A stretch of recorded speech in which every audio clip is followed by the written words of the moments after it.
જ્યારે આપણને મુશ્કેલી પડે ત્યારે ઈશ્વર યાદ આવે છે અને ભાજપ જ્યારે મુશ્કેલીમાં પડે ત્યારે વિપક્ષનો કોઈ એવો કદાવર નેતા તેમને યાદ આવે છે કે એનું કેવી રીતે રાજકીય એન્કાઉન્ટર કરવું અથવા તો એને કેવી રીતે પોતાના વોશિંગ મશીનમાં ફિટ કરવું અને ધોઈ નાખવો. આવી જ એક ઘટના આજે પણ ગુજરાતના રાજકારણમાં ચર્ચામાં આવી છે. તો આ જે રાજકારણની ચર્ચા છે તેને લઈને આપણે વરિષ્ઠ પત્રકાર પ્રશાંત દયાળ સાથે વાત કરવાના છીએ. તો આ જે ઘટના છે એ કંઈક શું છે એ જરા. હા, એટલે અત્યારે છેલ્લા 2 દિવસથી એક ચર્ચા છે કે આમ આદમી પાર્ટીના નેતા રાજુ કરપડા લડાયક નેતા હતા, જેલમાં ગયા અને પછી અચાનક જ જેલમાંથી બહાર આવ્યા અને સૂર બદલાઈ ગયા એમના. જો કે હજી સ્પષ્ટતા નથી કરી ક્યાં જવાના છે ક્યાં નહીં, પણ આ રાજકીય ઓપરેશન હોય એવી અત્યારે રાજકીય પંડિતોમાં ચર્ચા છે. એટલે આપણે આ સમગ્ર મામલો અત્યારે શું ચાલે છે, શું અંદરની વાતો છે, કેવી રીતે ઓપરેશન પાર પડ્યું, આ તમામ બાબતે આપણે વરિષ્ઠ પત્રકાર પ્રશાંત દયાળ સાથે વાતચીત કરીશું. તો પ્રશાંતભાઈ, અત્યારે એક ચર્ચાનો વિષય છે રાજુ કરપડાનું રાજીનામું. તો શું આ એક રાજકીય ઓપરેશન છે? ચોક્કસ, એમાં તો કોઈ મિનમેક નથી. અને એવા સમયે રાજકીય ઓપરેશન રાજુ કરપડાનું થયું છે કે જ્યારે હવે 2027માં વિધાનસભાની ચૂંટણી આવી રહી છે અને કોઈ પણ સામાન્ય માણસને ખબર પડે કે રાજુ કરપડાએ ભારતીય જનતા પાર્ટીની સૌરાષ્ટ્રમાં ઊંઘ હરામ કરી નાખી હતી અને એક એવો ખેડૂતનો ચહેરો અને ખેડૂતના મુદ્દે લડાયક અને કરદાના ભાવ માટે એ બોલ્યા, પણ પછી ભાજપે એમનો જ કરદો કરી નાખ્યો હોય એવી સ્થિતિ નિર્માણ થઈ છે. તો 2027 સામે છે અને ભારતીય જનતા પાર્ટીની સ્ટ્રેટેજી રહી છે કે કોઈ પણ શક્તિશાળી માણસ હોય એ શક્તિશાળી માણસનું જ ઓપરેશન કરે છે. તો બહુ સ્પષ્ટ છે. એટલે તમારે સ્વીકારી લેવું પડે કે રાજુ કરપડા બહુ શક્તિશાળી નેતા છે. પછી શક્તિશાળી માણસ આપણને કામમાં આવે કે ન આવે પણ વિરોધ પક્ષમાં ન હોવો જોઈએ. પછી આપણી ત્યાં લાવીને એને ભલે આપણે શોકેસમાં મૂકી દઈએ તો ચાલે. એટલે આ કંઈ પહેલું ઓપરેશન નથી.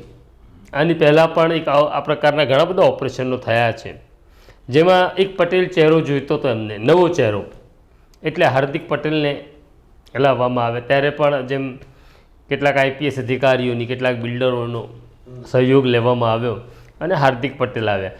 મેયર ચહેરો જોઈતો હતો મેયર જ્ઞાતિમાંથી, એટલે અર્જુન મોઢવાડિયાને લાવ્યા. ઠાકોર ચહેરો જોઈતો હતો તો અલ્પેશ ઠાકોરને લાવ્યા. એવી રીતના ઘણા બધા લોકોને, કોળી નેતાઓને પણ લાવ્યા. તો આ એક વધારાનું ઓપરેશન છે, કારણ કે સૌરાષ્ટ્રની અંદર અને ભાજપ છે ને પોતાના માણસનું આકલન કરે કે ન કરે પણ દુશ્મનનું આકલન કરે છે. અને દુશ્મન શક્તિશાળી હોય ત્યારે તો એને એ બક્ષતા નથી, પોતાની સાથે બેસાડી દે છે.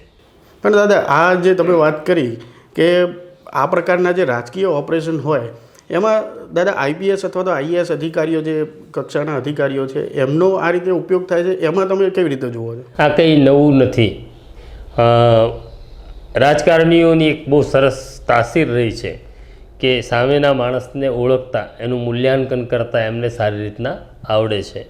અને એમાં ભારતીય જનતા પાર્ટીને તો આ ગુણ બહુ સારો ફળ્યો છે. અને એમાં કયા આઈપીએસ અધિકારી આ કામ કરશે, કારણ કે બધા જ કરી શકે એવું જરૂરી પણ નથી હોતું. બીજું કે સૌથી પહેલાં તો કોણ આપણી વાત માનશે, જે ખાખીનું કામ નથી. અને જ્યારે આ લોકો નેશનલ પોલીસ એકેડેમીમાં સોગંદ લે છે ત્યારે તો પક્ષથી ઉપર રહીને કામ કરવાના સોગંદ લે છે, પણ પછી ધીરે ધીરે ક્યારે પાર્ટીનો હિસ્સો થઈ જાય છે એમને પણ ખબર હોતી નથી. અને ખબર હોય છે તો મજા પડે છે, કારણ કે પછી મનગમતા પોસ્ટિંગો મળતા હોય છે. એ સ્વાર્થમાં આઈપીએસ અધિકારી પછી કયાગ્રા દીકરા થઈ જતા હોય છે. અને જે સત્તામાં છે એવું નહીં માની લેવાનું કે આ જે અધિકારીઓ આ ઓપરેશન પાર પાડે છે એમને કે ભારતીય જનતા પાર્ટી માટે બહુ પ્રેમ છે. આ તો 30 વર્ષથી શાસન બદલાયું નથી, માટે એમણે રંગ બદલ્યો નથી.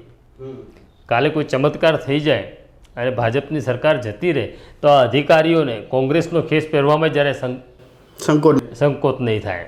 એટલે આ બધા ઓપરેશનો ભૂતકાળમાં પણ કરેલા છે આઈપીએસ અધિકારીઓએ. અને આમાં પણ આઈપીએસ અધિકારી વગેરે ઓપરેશન પાર પાડવું નથી, કારણ કે પહેલાં તો તમને ડરાવવા પડે, કા લાલચ આપવી પડે. આ કેસની અંદર એવું હતું કે રાજુ કરપડા લાલચથી માને એવો માણસ નથી, બરાબર છે. એટલે હવે એને ડરાવવો પડતે અને ડરાવવા માટે આઈપીએસ અધિકારીઓનો ઉપયોગ કર્યો કે જેલમાં કે મહેલમાં તો કોણ જેલમાં જવાનું પસંદ કરે? આમાં હું રાજુ કરપડાને દોષ પણ નથી આપતો, કારણ કે ભારતીય જનતા પાર્ટી અને એની સરકારે એવી વ્યવસ્થા ઊભી કરી છે કે તમને થકવી નાખે, તમને પરેશાન કરી નાખે. તમે તો ઠીક છે, તમારો પરિવાર નાસીપાસ થઈ જાય એ હદે તમને કંડે. એટલે રાજુ કરપડા માટે કોઈ વિકલ્પ બચ્યો નહોતો કે આમ આદમી પાર્ટી છોડે અને ભારતીય જનતા પાર્ટીમાં જાય. હજી ગયા નથી, જશે. પણ એક બીજી વાત એવી છે કે રાજુ કરપડાનું ઓપરેશન થયું, તેમની સાથે તો પ્રવીણ રામ બી હતા, તો એનું ઓપરેશન કેમ ના થયું? પ્રવીણ રામ એટલો ગજાવર ચહેરો નથી, બરાબર છે. અને પ્રવીણ રામ ઉપર મારી જાણકારી છે ત્યાં પ્રમાણે એવા કોઈ ગુના નોંધાયેલા નથી. આમાં પહેલાં તો આ લોકો તમારી નબળી કડી શોધે છે. અમને પલ્સ પકડતા આવડે છે. આ સારા વૈદ છે, રાજકીય વૈદ છે આ લોકો સરકારની અંદર બેઠેલા. અને જે લોકો રાજકીય વૈદ હોય એમને જ આ પ્રકારના ઓપરેશનો, બીમારી શોધવાના, તો એમણે બીમારી શોધી લીધી કે આ માણસની બીમારી છે રાજુ કરપડાની. એની સામે એને 3 બીમારીઓ છે. એક 326ની બીમારી છે, એક 307ની બીમારી છે. તો આ બીમારીમાં હવે આનું ઇલાજ, ઓપરેશન, સર્જરી કરવી જ પડશે જો રાજુ કરપડાને બચવું હોય. એટલે રાજુ કરપડા તૈયાર થયા. પ્રવીણ રામ સામે જો કોઈ ગુનો નોંધાયો હોત તો આ ઓપરેશન પ્રવીણ રામનું પણ થઈ ગયું હોત. હા, આજે આખો દિવસ દરમિયાન એક ગજબની સિનારીઓ જોવા મળ્યો કે એક બાજુ પ્રવીણ રામ મીડિયા સમક્ષ પ્રેસ કોન્ફરન્સ કરી રહ્યા છે, બસ એની થોડીક જ ક્ષણોમાં બીજી બાજુ રાજુ કરપડા પણ કરી રહ્યા છે. તો સામસામી મીડિયાને જાહેર કરવું અને ટીવી પર દેખાવું, બંનેમાંથી કોને દેખાડવો, એવી રીતની વાત, આમ કહેવાય ને કે કોન્ફ્લિક્ટ જેવું જોવા મળ્યું. એવું છે કે 2 વસ્તુ છે. પહેલાં તો હું એવું કહીશ કે આખી ઘટના રાજુ કરપડા હોય, પ્રવીણ રામ હોય, ગોપાલ ઇટાલિયા હોય, મનમાં તો બધા જ દુઃખી છે, દુઃખ છે. રાજુ કરપડા કંઈ બહુ રાજી થઈને પાર્ટી છોડી છે એવું તો છે નહીં. હવે વાત છે કે ભાઈ ગોપાલ ઇટાલિયાના વ્યવહારની જે વાત કરે છે, મન દુઃખની વાત કરે છે, તો એવું તો આપણા વચ્ચે પણ કંઈક નાનું મોટું તો ચાલતું જ રહે છે. સવાલ એવો છે કે જ્યારે તમે તમારા સાથીને છોડો છો ત્યારે એ હિંમત રાખવી જોઈએ કે આપણે સાથે રહી શકીએ એમ નથી. એવું રાજુ કરપડાએ કર્યું હોત કે ભાઈ નથી રહેવું સાથે, મારી કેટલીક મજબૂરીઓ છે, હું પાર્ટી છોડું છું, તો કંઈ વાંધો નહીં. દરેક કોઈ જિંદગીમાં સાથે કાયમી હોતું નથી. માણસો આવતા અને જતા અને બદલાતા રહે છે. પણ રાજુ કરપડાએ સાથે રહેવું નથી એવું કહેવાને બદલે, એવી હિંમત દાખવવાને બદલે ગોપાલ ઇટાલિયા સામે કેટલાક આરોપો મૂક્યા. હવે આરોપો તો પહેલાં પણ હતા, એટલે માની લો કે ગોપાલ ઇટાલિયાની જે નબળાઈ હશે, દરેકમાં હોય છે આ નબળાઈ, તે તો પહેલાં પણ હતી. અને આપણે જ્યારે સાથે કામ કરતા હોઈએ છીએ ત્યારે એકબીજાની આ નબળી બાબતોને સ્વીકારીને ચાલતા હોઈએ છીએ. કોઈ સંપૂર્ણ તો હોતું નથી. પણ મને એવું લાગે છે કે સૌથી અગત્યનો આ સમય કેમ પસંદ થયો, તો જાણકારી એવી છે કે જે ટ્રેડ ડીલવાળો આખો મુદ્દો છે અને આમ આદમી પાર્ટી આખી પ્રેસ કોન્ફરન્સ એ રાજુ કરપડા પાસે કરાવવાનું હતું. હવે રાજુ કરપડાની સ્થિતિ મૂંઝવણભરી થઈ ગઈ. એક તરફ ભારતીય જનતા પાર્ટી સાથે સંવાદ ચાલી રહ્યો હતો પાર્ટી છોડવાનો, બીજી બાજુ ટ્રેડ ડીલના મુદ્દે જો પ્રેસ કોન્ફરન્સ કરવાની આવે રાજુ કરપડાને તો ભાજપને ગાળો આપવાની આવે. એટલે ઉતાવળ કરવી પડી, ને તો હજી પણ 2-4 દિવસ નીકળી ગયા હોત રાજીનામું આપવા. ડીલ બગડી શકે. હા, ને પછી ગાળ કેવી રીતના આપે? ગાળ આપે તો પછી ડીલ, એમની ડીલ બગડી જાય, ટ્રેડ ડીલ બાજુમાં રહી જાય. પણ આજે હવે આપણે આક્ષેપોની વાત કરીએ. રાજુ કરપડાએ ખુલાસો કર્યો એ પહેલાં પ્રવીણ રામે શરૂ કર્યું કે જ્યારે અમે જેલમાં હતા ત્યારે એને કેટલાક આઈપીએસ અધિકારીઓ મળવા આવતા હતા. તો આ જે આક્ષેપો થઈ રહ્યા છે, શું ખરેખર એવું થતું હોય ખરી? જો આ એક કોમન પ્રેક્ટિસ છે. અને જેલ એક એવી જગ્યા છે જ્યાં માણસ એક તો પહેલાં કંટાળેલો હોય છે, થાકેલો હોય છે, અને એની પાસે વિચારવાનો બહુ સમય હોય છે. એટલે આમ જોવા જાઓ, રાજકારણની ભાષામાં કહીએ તો લોઢું ગરમ હોય ત્યારે જો હથોડો મારો તો એ લોઢું આકાર લે. તો જેલની અંદર ગયેલો માણસ દુઃખી હોય, બાળકોની, પત્નીની, મા બાપની, ના વિચાર આવતા હોય. શરૂઆતના ગાળામાં માણસ જેલમાં હોય ત્યારે એવું થાય કે આજે છૂટી જઈશ, કાલે છૂટી જઈશ, પણ સરકાર તમને થકવી નાખવામાં બહુ હોશિયાર હોય, કોઈ પણ સરકાર હોય. એ મુદતો પડાવ્યા કરે, સરકારી વકીલ ન આવે, આ બધી સ્થિતિ થાય. જેમ જેમ સમય પસાર થતો જાય તમારો જેલમાં, એમ માણસ થાકતો જાય, અને થાકેલા માણસ સાથે કરેલું આ ડીલ છે. તો આજે જ્યારે હું બંનેની પ્રેસ કોન્ફરન્સ જોઈ રહ્યો હતો, તો જેમ તમે કહ્યું એમ રાજુ કરપડાએ ગોપાલ ઇટાલિયા સામે આક્ષેપો કર્યા, પણ જ્યારે ગોપાલ ઇટાલિયાએ આ બાબતમાં પ્રેસ કોન્ફરન્સ કરી ત્યારે તેમણે ખાલી પોતાના ઉપર જે અને પાર્ટી ઉપર જે આક્ષેપો હતા એનું જ ખંડન કર્યું. એમણે એ ક્યારેય પ્રસ્થાપિત ના કરવાનો ટ્રાય કર્યો કે એ બી કેટલા દૂધના ધોયેલા છે કાતે એવું. એટલે આમાં એવું છે, હું એવું જ કહું છું કે રાજુ કરપડા કે ગોપાલ ઇટાલિયા બંને દુઃખી છે આ તબક્કે, કોઈ રાજી નથી. રાજુ કરપડાને ત્યાં જવું પડ્યું એ મજબૂરી છે, અને જેની સાથે આપણે સાથે બેઠા હોઈએ, સાથે કામ કર્યું હોય, અને સંઘર્ષના સમયમાં તમે સત્તા તો નથી આવી તમારી પાસે, એ સમયમાં તમે સાથે રહ્યા હો તો તમે શું એકબીજા ઉપર આરોપ કરો? તો રાજુ કરપડા આ ગોપાલ ઇટાલિયા ઉપર આરોપ મૂક્યા વગર નીકળી શક્યા હોત, પણ એવું ન થયું. ખેર, એ રાજુ કરપડાનો વિષય છે, એના ઉપર આપણે બહુ ચર્ચા નહીં કરીએ. પણ હવે ઓપરેશન પોલિટિકલ એન્કાઉન્ટર થઈ ગયું છે. હવે સવાલ એવો છે કે ક્યારે જઈ રહ્યા છે. આપણા સાથી મિત્રોએ રાજુ કરપડા સાથે વાત કરી ત્યારે રાજુ કરપડાએ તો એવું કહ્યું કે હું નથી જવાનો ભારતીય જનતા પાર્ટીમાં. પણ હું તમને એવું કહું છું કે અત્યારે આજે તારીખ છે 12 તારીખ છે ને, અને 6:32 થઈ છે. દિવાલ ઉપર લખી નાખો આજે નહીં તો કાલે કે પરમ દિવસે, એટલે વહેલા મોડું. ગોપાલ ઇટાલિયા જે કહે છે એવું જ થશે. એટલે ગોપાલ ઇટાલિયા કહે છે એટલે એવું નથી કહેતો, પણ રાજુ કરપડા પાસે ભારતીય જનતા પાર્ટીમાં જવા સિવાય કોઈ વિકલ્પ નથી. ભાજપમાં જવું એ અનિવાર્યતા છે. અચ્છા, તો તમે કીધું કે ભાજપમાં જવું એ અનિવાર્યતા છે, તો અત્યાર સુધી જે નેતાઓ કોંગ્રેસમાંથી કે ગયા તે એમને ટિકિટ ને એ બધાની વાતચીત કે ડીલ થતી હોય ને એ પ્રમાણે મળી પણ છે, તો એવું રાજુ કરપડા સાથે થશે?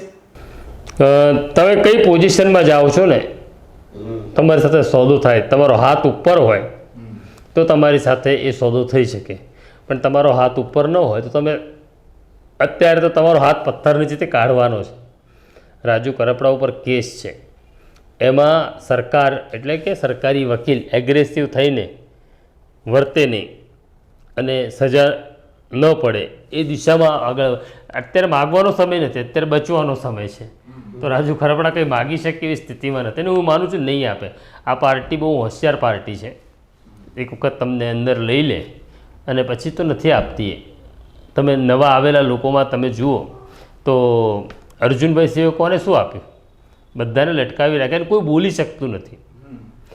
નરહરી અમીન એક કદાવર નેતા હતો જે કોંગ્રેસમાં ટિકિટ આપવાનું કામ કરતો હતો, એ માણસને પણ કેટલો ટાઈમ બાજુ પર બેસાડી રાખ્યો.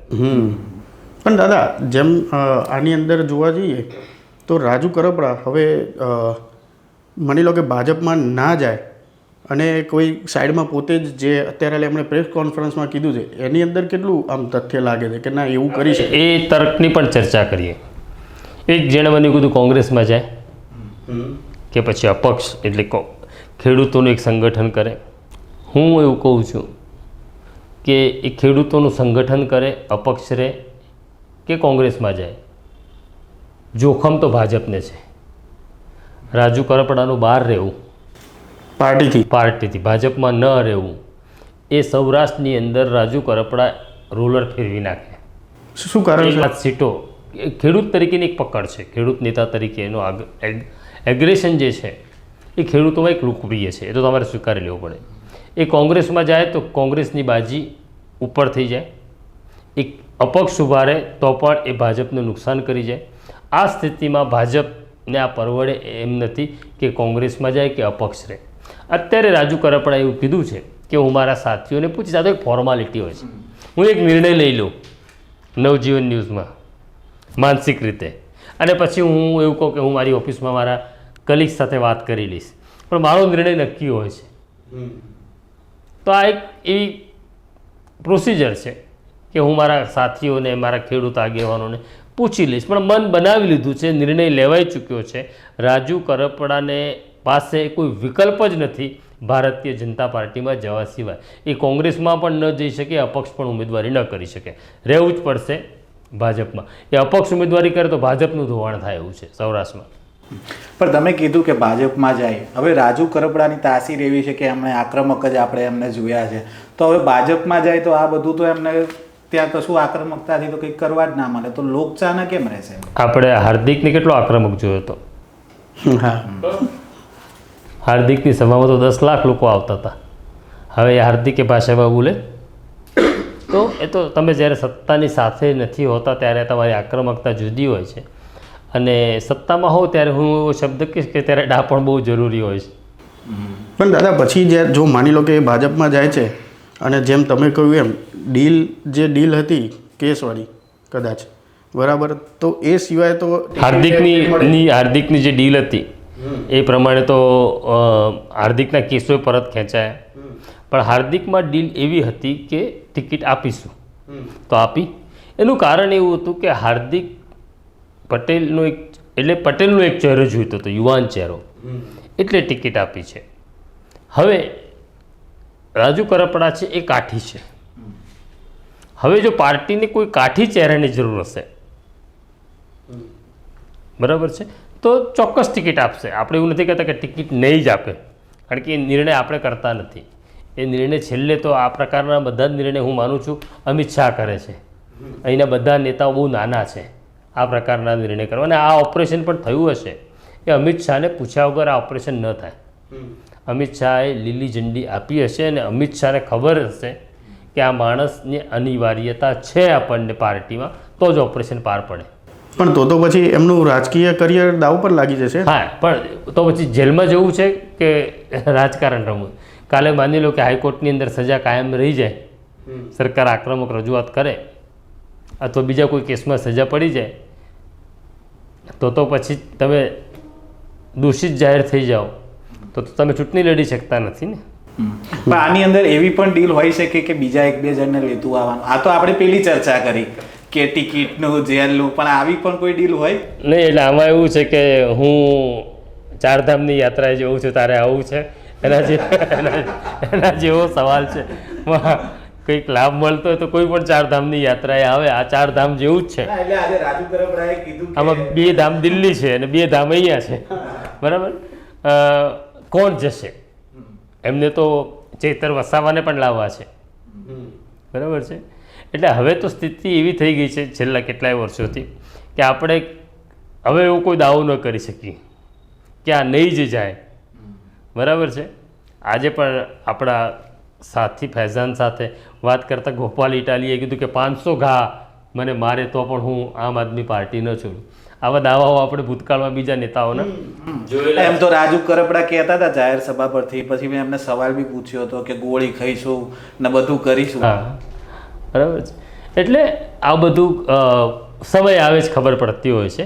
એમની ઈચ્છા તો સામે કોઈ જોઈએ જ નહીં. આમ આદમી પાર્ટી પણ ન જોઈએ અને કોંગ્રેસ પણ ન જોઈએ, એવું એમનું પ્લાનિંગ છે. જોઈએ કોણ જાય છે.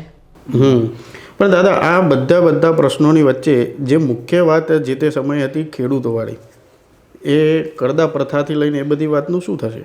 નહીં, એટલે હું ગઈકાલે જ કિરણ સાથે એક ઇન્ટરવ્યૂમાં વાત કરતો હતો કે આમાં નુકસાન કોને ગયું? તો નુકસાન ખેડૂતોને ગયું.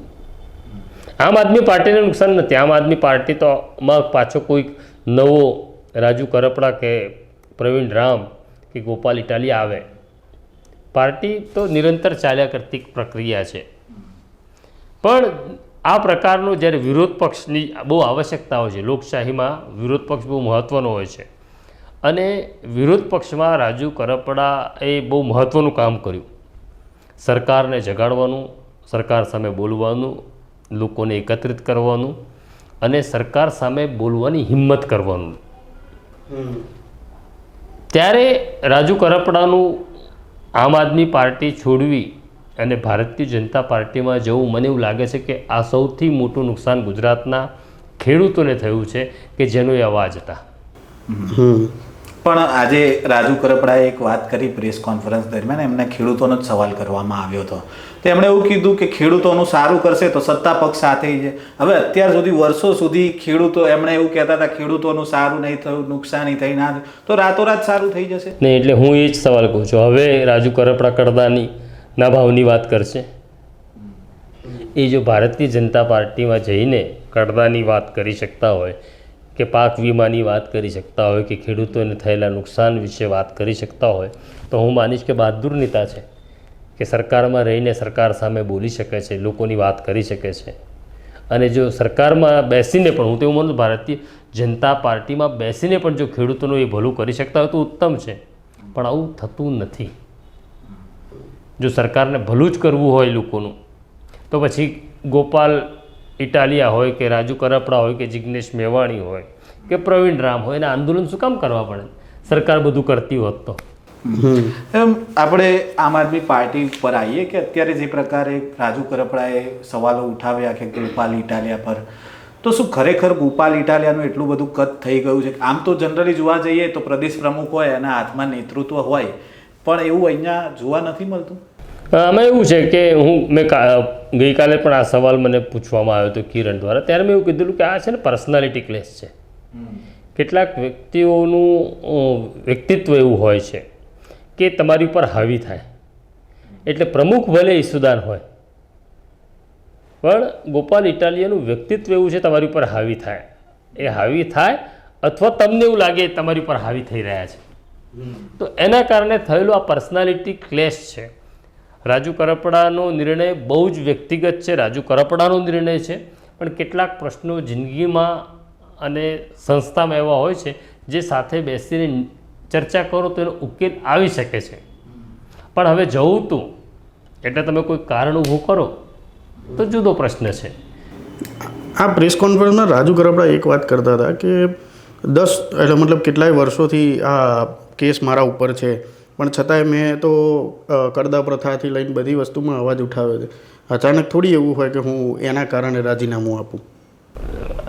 સરકારે ડરાવ્યા નહીં, એ સરકારનો આભાર માનવો પડે કે આટલા વર્ષ સરકારે ના ડરાવ્યા. બરાબર. હવે સરકારને રાજુ કરપડાનો ડર લાગે છે.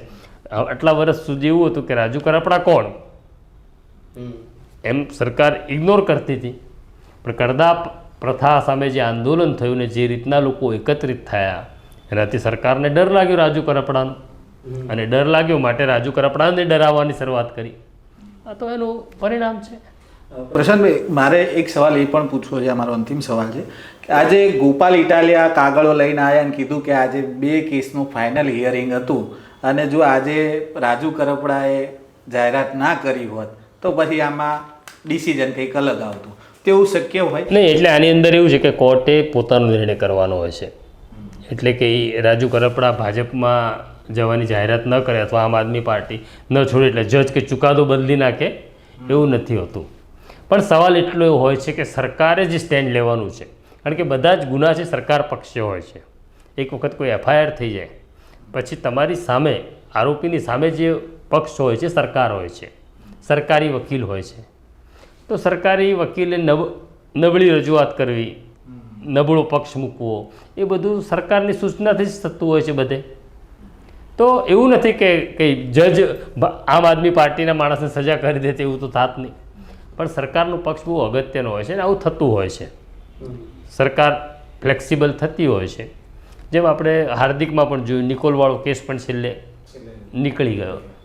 તો આપણે જોયું આજે ચર્ચા જે અત્યારે ગુજરાતના રાજકારણમાં જે સતત ચાલી રહેલો વિવાદ છે કે રાજુ કરપડાએ રાજીનામું કેમ આપ્યું, તેમનું રાજકીય એન્કાઉન્ટર થયું, અનેક આક્ષેપો પ્રતિ આક્ષેપો થયા, અને તેને જ લઈને આપણી સાથે વિશ્લેષણ કરવા માટે જોડાયા હતા પ્રશાંત દયાળ. અને આ જ પ્રકારની ચર્ચા અને વિશ્લેષણ સાથે મળતા રહીશું. નવજીવન ન્યૂઝ સાથે જોડાયેલા રહેજો. નમસ્કાર. વૈષ્ણવજન તો તેને કહીએ જે પીડ પરાઈ.